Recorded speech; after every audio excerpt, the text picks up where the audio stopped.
Okay, ladies and gentlemen, it is time, so we'll push on. First of all, apologies for absence. We have apologies from Councillors Bywater, Goodwin and Rogers, Chairman. Excellent. I think that's covered. Councillor Jamil. And he's definitely not coming, or might be there. Heard from him. Okay. If he's not here, we'll record his apologies. Minutes Minutes of the Fire Authority meeting held on the 21st of June. There have been circulated. I've not received any comments, suggested amendments or anything, so they're now submitted for your confirmation. Agreed. All agreed? Agreed. Thank you. We'll sign those quickly and then we can push on. I've got 2 seconds.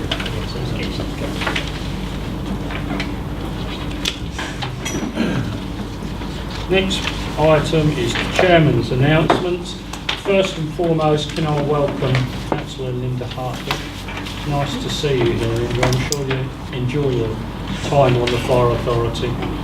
We have an interesting and varied agenda, not just today, but every time. The rest of my announcements, I attended an on-call event for 3 of the 4 nights which it was being held in September, where every on-call station was represented over the period. It was held over 2 weeks so that we maintained fire cover. Those who attended were given an overview of the current situation, including the recent unprecedented demand for services in the heatwave, in which our on-call / retained colleagues gave far over and above in serving their local communities, often in very difficult and dangerous conditions. And I think we might hear more about that later. They were shown new equipment that we supply and appliances, and they'll be rolled out in due course. They're also given a detailed explanation of what happens behind the scenes during spate conditions. And above all, they were given an opportunity to express their views on the way forward. It was a good event. Regard to the JR, there's been no change since my last circular email to you all. And this is something I don't know about, is there? No change. We are waiting. The seminar due today, that was cancelled due to several members being unable to attend. The contents of that seminar is very important, therefore I thought we will postpone the seminar to later on in the month. We've got a suggested date of the 19th of November, which I hope you will be able to attend. The seminar is designed to give members a full update on what's happening in regard to items behind the scenes. I also provisionally invited PCC in order that he is kept up to date on issues involving the Cambridgeshire Fire and Rescue Service. I thought it was only right and proper, as it's an unknown situation, that he is given an overview of where we're going as a fire service. Our inspection by Her Majesty's Inspector of Police and Fire is now complete, and while we're waiting for official confirmation, which should be sometime early December, I am reasonably confident that we have given a very good account of ourselves, and await the final report with a high degree of expectation. You will of course receive a copy of the report when it becomes available, and it may well form the basis for a future members' seminar. I recently met with the Chairman of Bedfordshire, with whom we have an ongoing partnership in IT provision. You may recall those on a policy committee that I undertook to do that several months ago, and it's not been easy trying to establish communication links for Bedford, to be very polite. I've now met their new chairman, who's an ex-senior police officer. He's certainly got his hands on the tiller over there. The meeting was very productive, as many of the issues that face fire authorities are common to us both, except they're not having the same PCC issue. I have invited him to some of our seminars in the future, and that will be done on a reciprocal basis. And I hope to do a similar sort of meeting with the chairman of Suffolk in the near future. They all border around us and we do work with them. While we haven't had any member-to-member links with them in the past, I'm not quite sure, but we're going to make sure it happens in the future.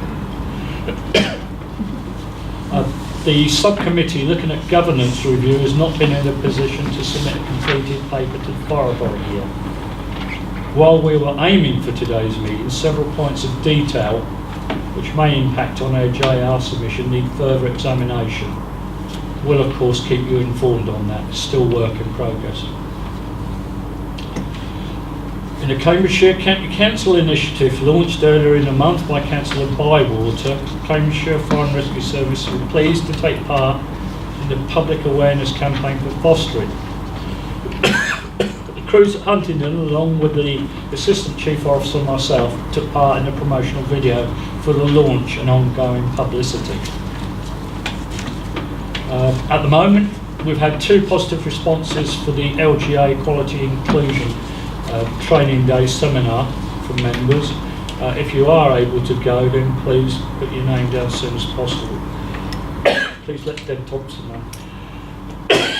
And then finally, excuse me, the Vice Chairman has been very busy representing the Fire Authority on the Combined Authority. And at the National LGA meeting. And he will be attending a recruits passing out parade at Cardiff late this month, where we have 21 new, young and extremely keen new members of staff eager to start serving the community. Please excuse me.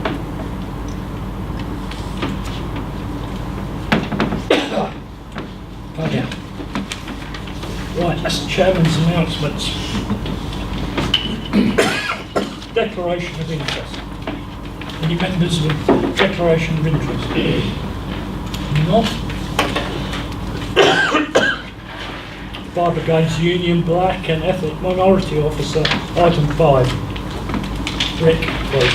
Thank you, Chairman. Afternoon, members. The purpose of the paper is just to bring to the authority's attention, following endorsement by Policy and Resources Committee some weeks ago, sight of an agreement that we are seeking to make with a firefighter within the service who has been selected to become the National Black and Ethnic Minority Rep for the Fire Brigade Union. The agreement enables us to partially release that individual on a 50% basis. They will work for us for 50% of the time, and for in their role as the National Black and Ethnic Minority Rep for the other 50% of the time, with the added advantage for us that we can support our ongoing work in terms of trying to attract more black and ethnic minorities into our workforce. The agreement will set out, as you can see on Appendix 1, some of the expected benefits to us as a fire and rescue service, and it will be reviewed annually to ensure that we are seeking those benefits and the agreement is working for both parties. It was endorsed by Policy and Resources. It is for information, but I thought, given the nature of it, it was important that full authority was aware of that agreement. Thank you, Chairman. Are there any questions? Just Matthew. Briefly, I wasn't at the last Policy and Resources Committee, and I don't dispute this, I'm quite in favour of it. Can I ask, has this got offered to all other unions as well? Yeah, if they take on a national role. So they come to us? Yeah. Right. That's yes, that's fine. Thank you. Yes. Couple of points, if I may, Chairman. He's trying to provide us with access to his contacts. And the letters GDPR come to mind. We're very conscious, Councillor, of the issues around GDPR, and therefore we'll need to manage that in a sensitive way in terms of getting permission to access those contacts. We're well aware of those. In fact, the final agreement, some of that wording will be tweaked to ensure that it doesn't apply to GDPR. I look forward to you being sensitive. Is this person, whoever it is, frontline, or are they office based? Because if it's frontline, does it affect the shift pattern? They are frontline, and it will mean that they will do a partial role on one of our whole-time watches. As we've talked to the members before, our plan is to over-establish the organisation for a period of 3 years to deal with the high levels of retirement that we're having. So we will be able to either offer a job share or be able to sustain that over-establishment for a period of time. In a sensitive way. In a sensitive way, that may change, which is why the agreement will need to be reviewed on an annual basis. Thank you. Yes. Chairman, thank you. I think we ought to congratulate the officer concerned for having obtained what is obviously an important national role. And I think it reflects well on the establishment of the authority and of the service that actually we have somebody who is able to undertake that role. And long may it continue. Thank you for that. I have indeed made contact with him and thanked him and congratulated him on behalf of the fire authority. Okay, well that item was for information, so we will move on. We're now going to go on to item 6, Jamel, for the draft medium-term plan. You okay? No, the roads are like, they're not good. Whatever direction you try to get here, it's not good. It's actually getting out of Peterborough. There's so many people trying to do it. Can you take us through item 6? Yes, I can. It's that time of year again. Hello to all of you members. We appreciate that we continue to live in times of uncertainty. Where we're at the moment, this is the first draft strategy. In terms of financial position, there are some challenges that lie ahead, not least the pension conundrum that was presented to us probably about 6 to 8 weeks ago now, where government are effectively changing the mechanisms of valuing unfunded pension schemes. We don't know the exact impact of that at the moment, but what we have been told is that Treasury may make some of that gap up for next financial year. Beyond that, who knows? And we don't have figures.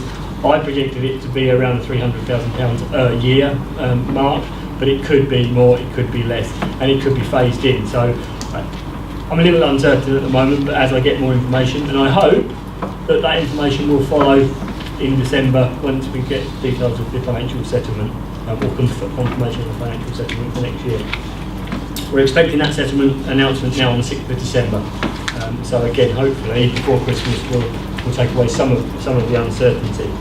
In terms of the actual strategy itself and the way we predicated the budget, it is predicated on a 2% pay award, but let's be clear, that could change as well. So if every percentage over and above that 2% adds about £150,000 to our bottom line, which broadly is 1% on the council tax bill.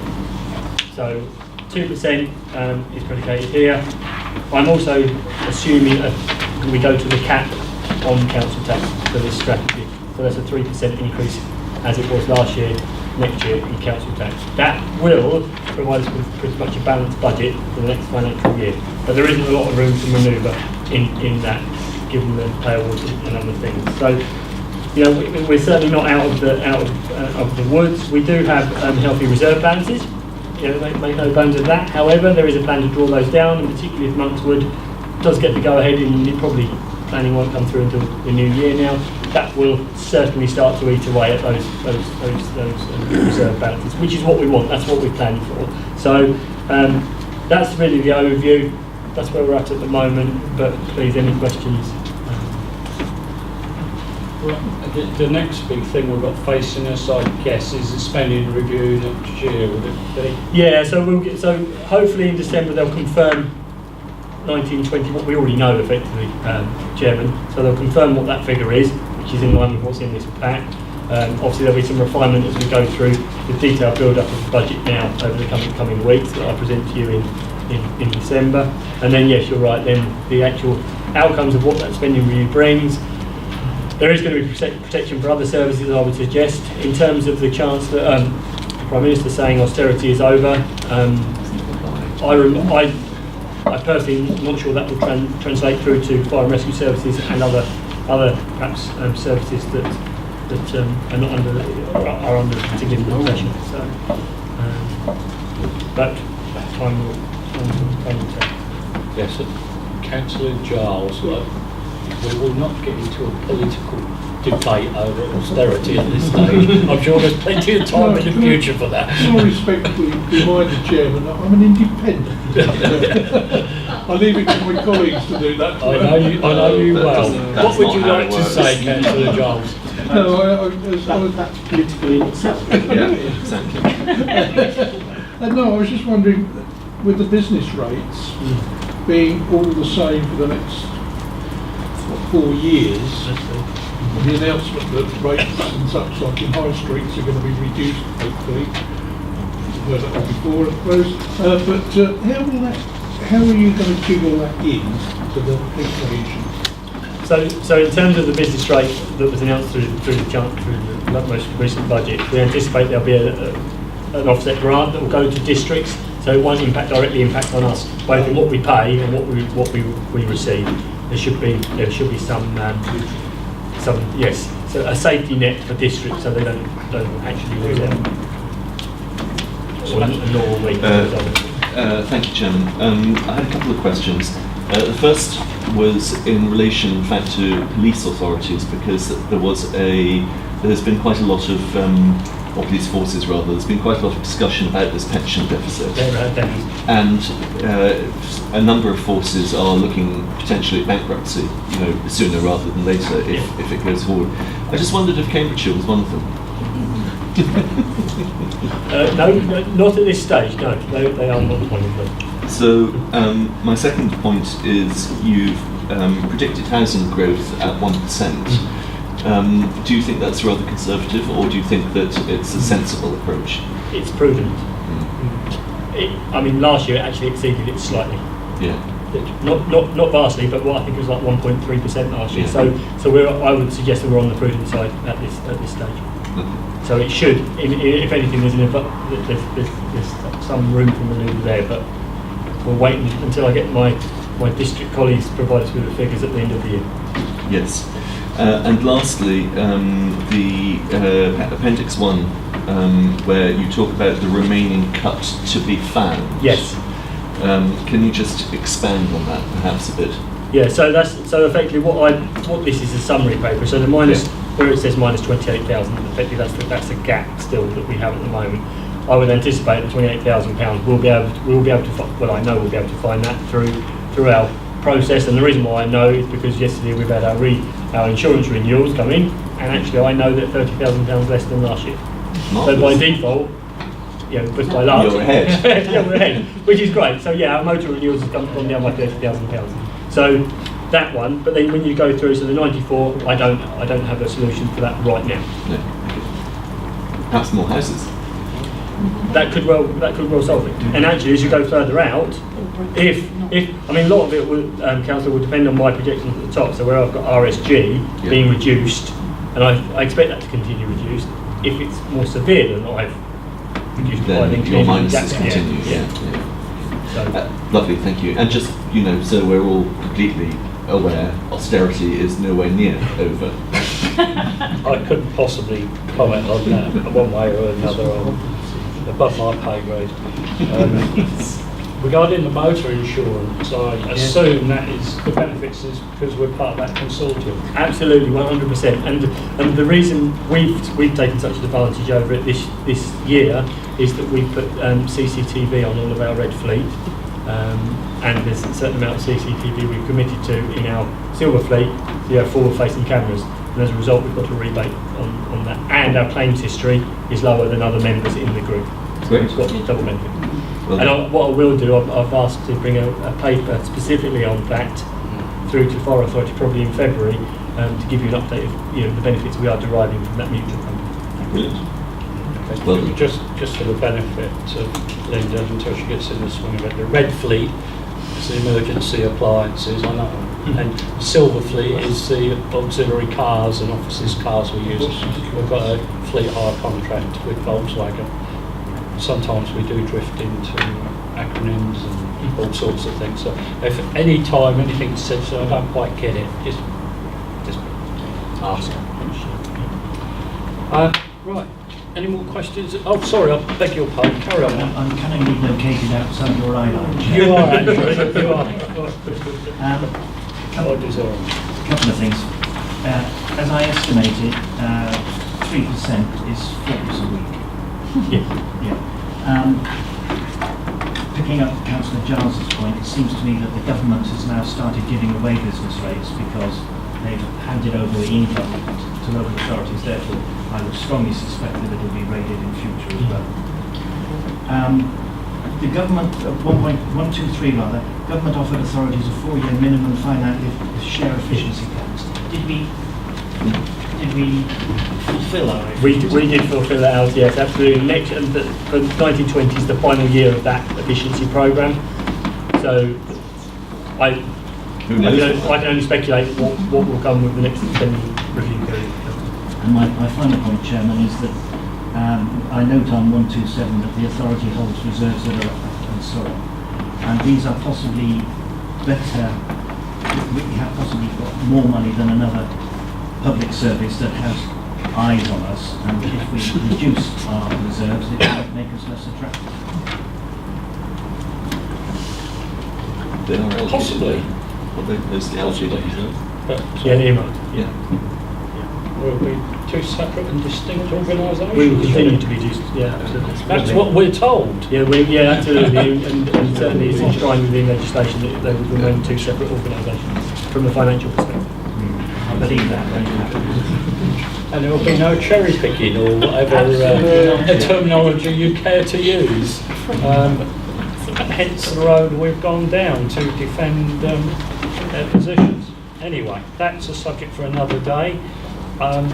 So the route of this medium-term strategy will be what policy then? So that's policy in December, and then we'll come through to Fire Authority again in February. Okay, so we'll have the finer points of detail, and you can really get stuck into it then. Excellent. Are there any other questions at this stage?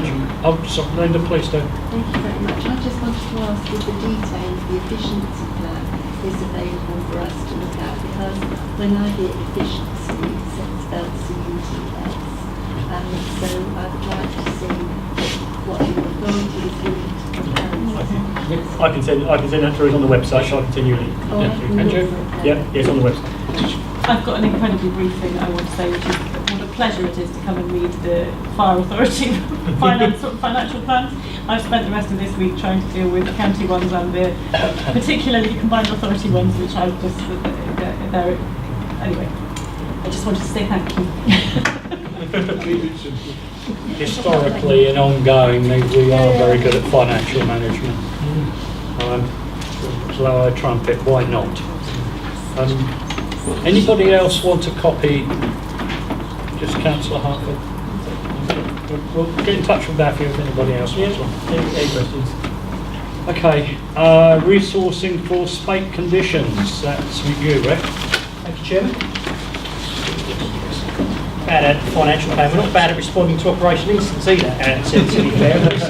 This report kind of picks it up, and it comes largely due to interest from members over the rather hot summer we had around the increase in calls and what that was doing in terms of our being able to meet that demand on our resources. I think it's fair to say that it's not very often that the amount of incidents that we receive in outstrips the resources we have available. It's not something as an emergency service we often struggle with. However, it does happen, and especially when we have periods of extreme weather, as we had in the summer, the number of calls coming into our combined control, and bearing in mind that our combined control also deals with calls for Suffolk, can at times begin to outstretch the resources that we have available, and that was certainly the case in the summer. And so I wanted just to bring a paper to you that sets out one, some context in terms of exactly how busy we were during that summer period and what that demand looked like, what impact it had on our resources, and how we went about ensuring that we had sufficient resource to kind of meet the demand that we faced. In 4.1, you will see the breakdown of that period. I picked June to July just to give some context, but you will see on your tables I've also now managed to provide for you the whole summer period, so that gives you a greater understanding of just how busy we were. And so between June and August you will see that we responded to 3,043 incidents. Just to give some context, that's up about 1,000 on the previous year, so this isn't just a summer thing, this is particularly about the particularly hot period that we had. And that resulted in Cambridgeshire alone in around about 4,600 mobilisations of our appliances, and the large majority of those were to, as we all saw on the news, large open fires in terms of farmland, field fires, etc. These types of fires, members will no doubt be aware, tend to spread very quickly and over a large area and do require a large number of resources.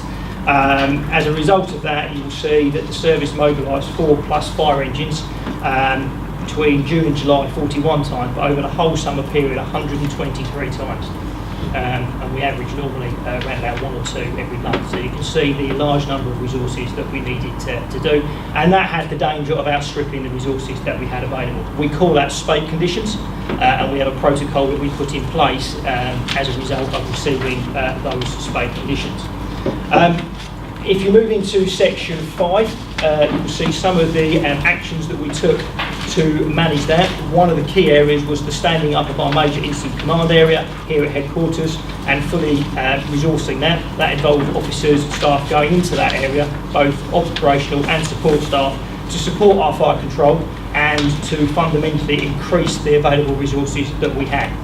As a service, we tend to run with 14 fire engines available every day. That's predicated on our average risk and demand. But when we have periods of spate conditions, we have to quite quickly increase that to ensure that we have sufficient resources to be able to respond. We do that in a number of ways. We recall officers to duty. We have a recall to duty policy that enables us to recall off-duty officers. And we do that by calling around and increasing the number of on-call appliances we have available. So members will know that in lots of areas we have 1s or 2s of people. It doesn't make up a crew, but we can bring those people together to form a crew at a different location, which is what we do. We also contact off-duty on-call staff and ask whether they will come back on to enable us to be able to sustain the levels of demand that we have. The table in section 5 just gives you an illustration of that. I've picked a period of time where we had the most demand, and you will see in the first column the number of appliances that we had contracted to be available for our rostering system and for our whole time and day crew stations. And in the second column, the numbers that we actually needed to meet the demand on that day. And you will see as you go through quite often, certainly towards into the beginning of August, that demand outstripped the resources that we had available. So the final column shows you what we actually had available once we put in place our spate conditions protocol. So that was the setting up of our major incident command area, the bringing together of appliances. You will see in the final column that we were able to ensure that we were able to match the resources to the demand that we faced. Now, we're only possible to do that due to, I have to say, the willingness and the flexibility and the hard work of our staff. And I think that's something that should be noted. As chief officers, we have already thanked our staff on a number of occasions for their hard work during that period of time. And it's also important to note that that resourcing, any changes to the levels of resourcing we have, will impact on our ability to do that in the future. But members hopefully will take some reassurance that despite that high levels of demand, the service with the protocols and the procedures it had in place, coupled with the hard work of its staff, was able to resource and match demand during that period of time. It does come at a cost. Around about £70,000 is the direct cost we can contribute to the extra mobilisations of our on-call staff, the bringing them together, the recall payments. And as any spate condition period, we seek to learn from it so we can do it better. And in 6.2, you will see some of the learning that we're looking to take forward around the review of the location and the resourcing and technology available to our major incident command area. A trial phase response for our on-call, which would make the mobilisation and the bringing back of our on-call staff slightly easier to do than it is currently. How we manage our relief crews, so the best way to do that in terms of the appliances we send and when we mobilise those, and the arrangements we make for the welfare of those crews as we leave them, and a protocol for the management of spate conditions here for Suffolk. We're quite fortunate our command and control centre is upstairs, but actually for Suffolk they're relying on us mobilising for them here. So how we build that link with Suffolk to enable them to manage their resources in a similar way.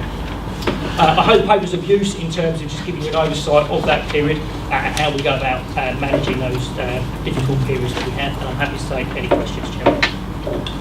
Vice Chairman, and through. Thank you, Chair. Through you, Chair. On to page 3, table 1, 26th of July. We just made it, didn't we? 24 appliances. What happens if we needed 25? Would we be able to do it? Would we have to start prioritising very strictly, or would we be able to call on out to county support? Well, we did a call on out to county support. Our section 13-16 arrangements were in full force. We were supporting other counties, especially Suffolk, and they were supporting us. If we needed 25, we would have tried to find 25. If we couldn't, we would have got to the stage where we would have to prioritise what we sent and where we sent it, which is the next function of the major incident command area. When you say you have to find 25, are you thinking of getting that extra one from our own resources, or it would be elsewhere, or is it quite flexible? Well, 24 was the maximum we managed to muster on that occasion, so if we needed 25 on that day, then we would have been looking to bring in appliances from over the border, etc. to support. Okay, thank you. Linda, followed by Sebastian. Thank you very much, Chairman. We note that chief officers have publicly thanked the staff for their hard work and commitment, but I'm sure all of us here want to say exactly the same. The reason that I'm even more keen to look at that efficiency plan is because of the fact that flexibility and willingness of staff is not something that you can rely on for an indeterminate period. And you also highlight that these state conditions are likely to occur more frequently. So I will be really interested to see how that relates to that efficiency. Sebastian. Thank you. So I'd like to echo our very great thanks and congratulations to every part of the organisation, because obviously it goes from call handling to firefighting to traffic management, every aspect, and clearly obviously officers are too shy to say so, but they clearly did an extremely good job. So I think everybody needs to be congratulated for that. Of course, it is regrettable that there are costs associated with it. So I have two questions in relation to costs. The first being, is there any kind of national recognition of the challenges? Because presumably a lot of other services were in state condition as well. Is there any national recognition of that in terms of a subsidiary grant? And the second is that a lot of these, and I know from various fires that took place close to parish and in parishes that I represent, I know quite a lot of them were crop fields, which obviously to a greater or lesser extent are insured. And I wondered whether we ever or are able to encourage the landowners to claim on their insurance and reimburse our efforts. But, in short, there isn't anything we can claim back because it's a statutory duty for us to attend fires. Nationally, you're right, a number of other services face similar issues. Matthew and I have already been talking about in terms of the efficiency plans going forward, that we need to make sure that we factor into that the fact that these spate conditions can occur, and actually this is over and above the demand that we're already facing. In terms of the fact that a lot of them were fires, whilst there isn't anything that we can claim back, we are currently doing some work with the National Farmers Union to encourage people to check their equipment, make sure their combine harvesters are properly serviced, etc. Because obviously this comes at a financial cost to insurers, and some of these fires actually, with some care and maintenance, we can potentially prevent for the forthcoming summer. So we are doing some work around the preventative thing, but there's probably not much we can claim back in terms of financial. Thank you, Chairman. Just on that point, do you think, in a professional context, that most of the fires were, as it were, accidental? Or do you think that fire setters were just having a perfectly lovely summer? I think the vast majority were accidental. Yeah, okay. That's interesting. Mike, followed by Jamil. Thank you. We have heard in the past that part of the difficulty of retaining the small fire stations is that they don't see action. Can one infer from this increased load that many of them saw action over this period? You could, yes, absolutely. Secondly, we've had unhappy incidents in the past caused by national strike withdrawal, and that meant that senior officers were having to do extra duties and so on. Those are of short duration. We're talking of a 2-month period here. How close to the wire were we? In terms of senior officer support. right, so to that, We were a little way from that point. We've seen the officers needing to start recruit fire engines as well. We were some way from that. We were able to cope with the resourcing that we had with the space conditions protocol. Right, my third point is somewhat sensitive. I got a message from the LGA conference that there is planning going on in certain places regarding events that may transpire around March the, whatever it is, 29th. I've had other information which says that there are senior level civil service contingency plans being worked out. A major issue is seen as the availability of fuel. What contingency plans or thinking are we putting in place? Because we could have things that make this fate look quite plain. I hope not. It's an extreme possibility, but we should be prepared for extreme possibilities. And there were plans being worked out through the local resilience forum, which obviously we're statutory partner of, to look at the contingency plans that we may need to put in place for that exact eventuality. So there is work going on. I might want to have a word. Absolutely. Jamil, followed by Justin.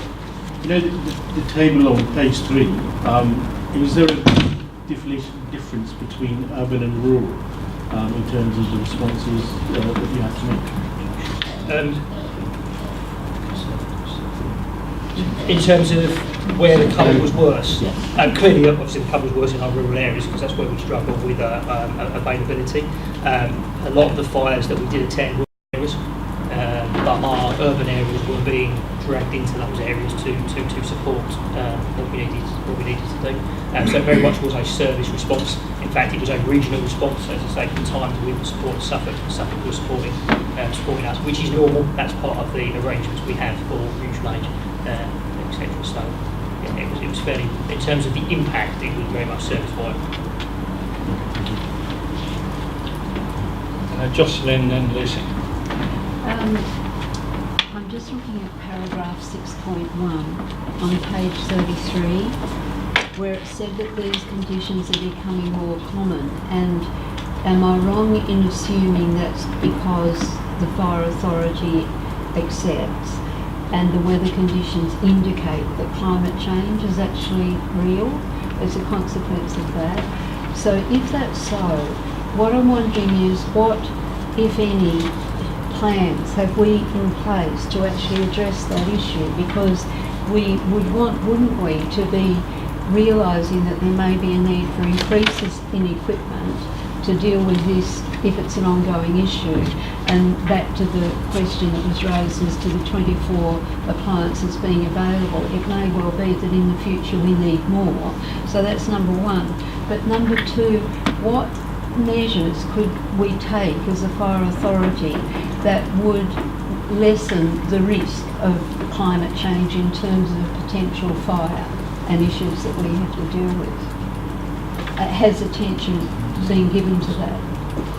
Oh, so in relation to the first point around equipment, part of the review is to also understand operationally what equipment we would have benefited from having, whether that be 4x4 capability, vehicles to go off-road, that type of thing. So we are looking at that. The issue around climate change is real, and we've seen in the winter we're having more and more extreme weather as well, and when we have heavy rain, like today, we also recognise that actually that then comes with its own pressure. So the summer will spate conditions due to hot weather.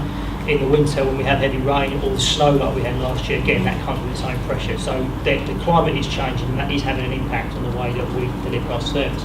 In terms of what we can do as an authority to impact on that climate change, I don't have an answer to that, I'm afraid. I'm not sure what we could locally do that's going to impact on global climate change. Could I just Could I just follow that up by saying that it must be that around the world fire authorities are actually being impacted in this way. So I'm wondering whether it would be useful, because there must be international conferences that happen and international connections that you have, and so I suppose I'm being a bit parochial here, but Australia's dealt with huge problems in terms of fire and so forth, so they do have particular expertise. And I'm just wondering if we need to be operating on an international level as well as locally in that regard? I think that's your next holiday, isn't Research. Fact-finding I tour. was just going to say, it's surely a case of member fact finding that one. So that's Vegas. Vice Chairman volunteers for that. Well, there is an international committee through the NFCC, so that's a really important point. And we'll pick up and see what learning's been done nationally, internationally around wildfires, etc. Yeah, thank you. Thank you. Okay, Lucy, then mate. Thank you. You talk in 6.2 about reviewing the location resourcing and technology of the centre. Can you just explain a little bit more about the impact of the location and therefore what you might have to do about it? Yeah, so it is literally a case of geography. In effect, our command control centre is upstairs. Our major incident command area is in there when their doors get pulled across. And so the technology within fire control is situated within fire control. What the major incident command area really needs to understand is the real-time data that control are working to. Otherwise they start making decisions about where we might need to put fire engines, and by the time they've made that decision and actually it's translated back upstairs, the picture has changed because we're talking quite dynamic. So it's literally a case of either getting live feeds into our major incident command area or moving our major incident command area so it backs onto our fire control. So they need to be even closer together than upstairs? Either closer together or they need to be electronically linked somehow. Okay. And that's some of the plans with the SHQ improvements that we're looking to both for reserves that we're looking to So it's rooms within a building location rather than geographic? Yeah, but of course for Suffolk it's a bigger issue because Suffolk is literally, different county in terms of how you manage that. And we manage that this time by Suffolk sending an officer over to Cambridge every day between June and August to work out of our command centre so that they could have that real-time understanding of where their resources were. And we do have plan B in case this facilities are unavailable, do we? We do, and then Matthew will come on to that in later on in terms of our future plans, in terms of our command centre and our mobilising systems.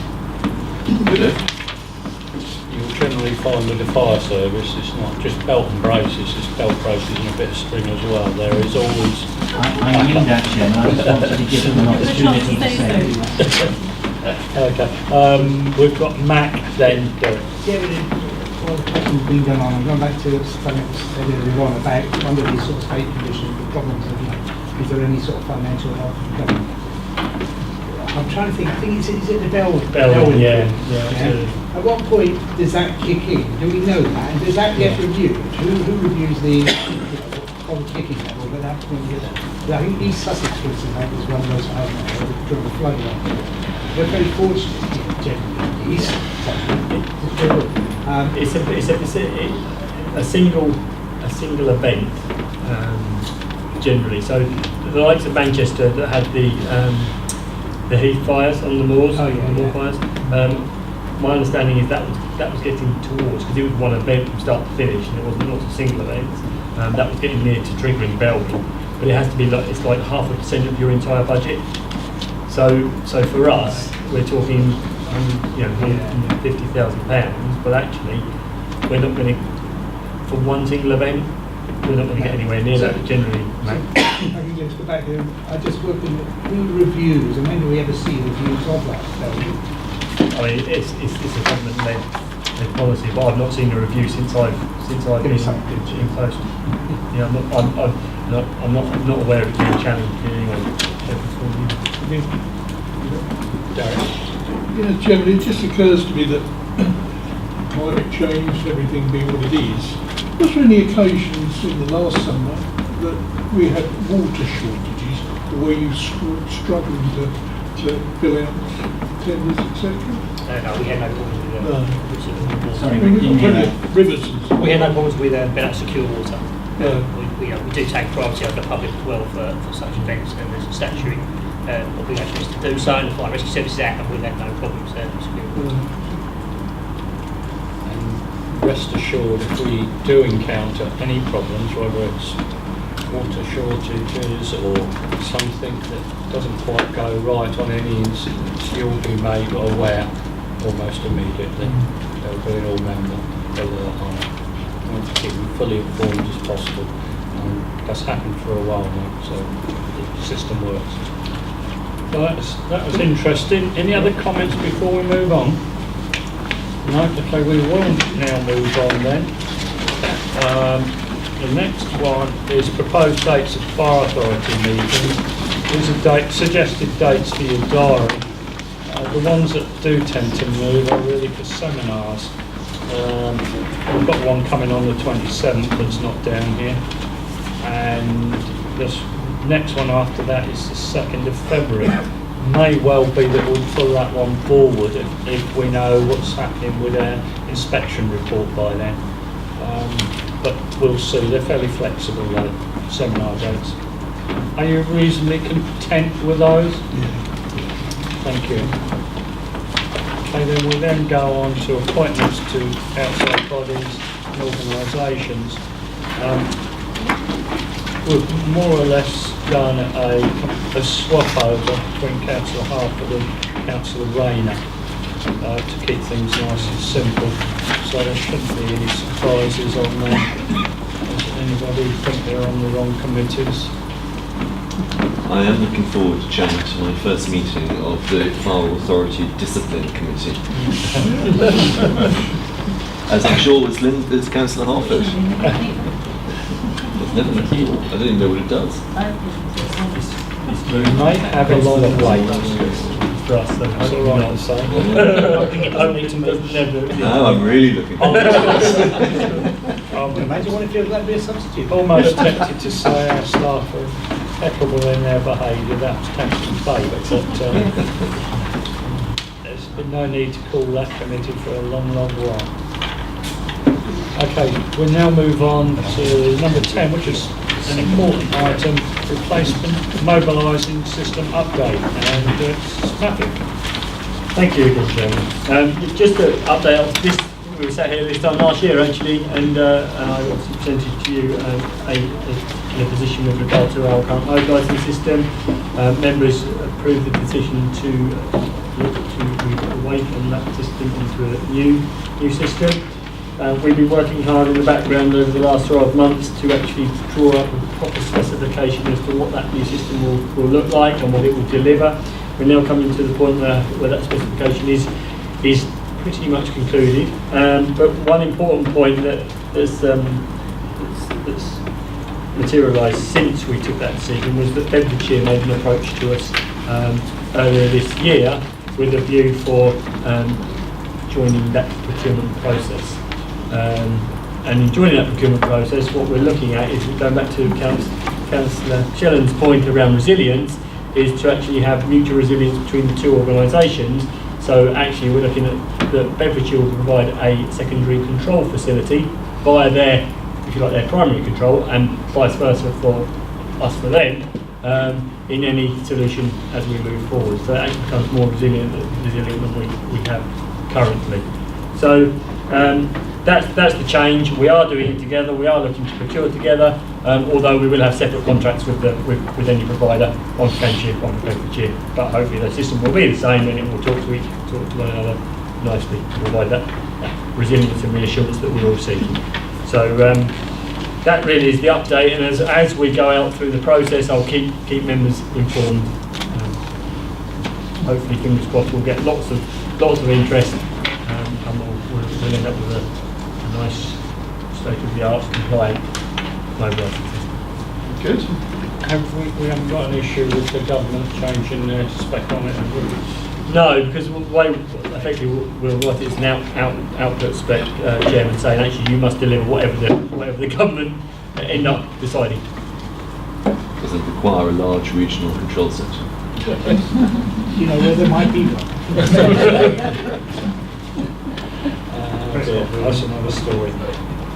Any questions before we move on? Noted, Chairman. Work in progress. Yep.